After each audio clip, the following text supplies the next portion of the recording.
Okay, Sarah. Hello. We are in the city of David. We're looking east from here. That is Silwan. Silwan. This is the Mount of Olives Yeah. right here. You know how often we read about the Mount of Olives in the New Testament, even in the Old Testament.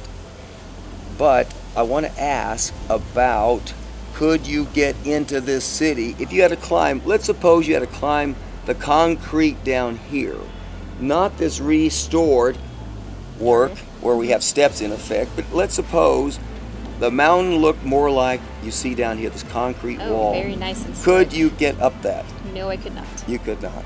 Yeah, no No, way. I don't think you could either. And David's men knew that it was going to be almost impossible. David knew it was going to be almost impossible. He said the only way to get into that city is through the water shaft. We're going to see the water shaft. Okay. But let's talk first about Silwan, David's palace. He's here. Who's over there? It's Bathsheba, who is the granddaughter of Ahithophel, Okay. his trusted advisor, Let's see. and the daughter of Uriah, one of his mighty men, his 30 mighty men. So this is someone he's known since she was a baby girl. Oh, He's known her all his life. Yeah. My assumption is she's one of the prettiest things in all of Jerusalem. okay. And David knows it. I have heard it suggested more than once that she tried to lure David. I don't believe that for a minute. She went up on her rooftop and exposed herself. I don't believe that for a minute.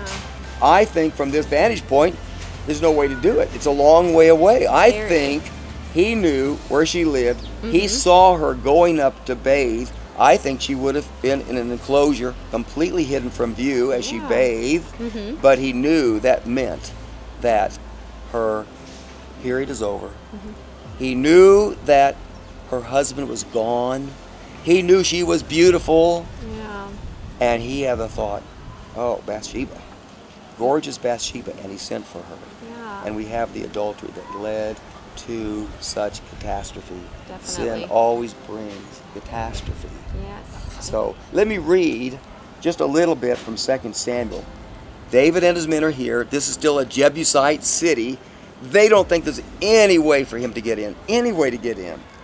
So let me read 2 Samuel 5. The king and his men marched to Jerusalem to attack the Jebusites who lived there. The Jebusites said to David, "You will not get in here. Even the blind and lame can warn you off." Oops, let me start again. We said a word wrong. Okay, 2 Samuel 5. I'll read. Let me start again.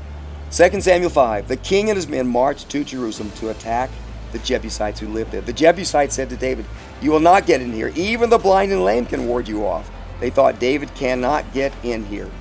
Nevertheless, David captured the fortress of Zion, the city of David. On that day, David said, anyone who conquers the Jebusites will have to use the water shaft to reach those lame and blind who are David's enemies. That is why they say, the blind and lame will not enter the palace. David then took up residence in the fortress and called it the city of David.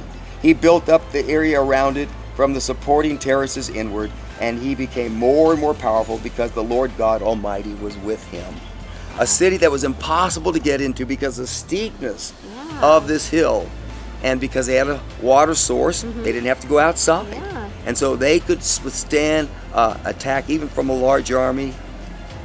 But no, David did it. Yeah, I feel with like that kind of demonstrates how smart he is to even think about. the water shaft. Yeah, exactly. And how brave some of his men were to try to get in that way. Yeah, exactly. I mean, that water shaft is 134 feet from top to bottom. It's a 13-story building. Oh, When you wow. see it, you'll say, someone climbed up this thing, and you just won't hardly believe it. Oh my gosh.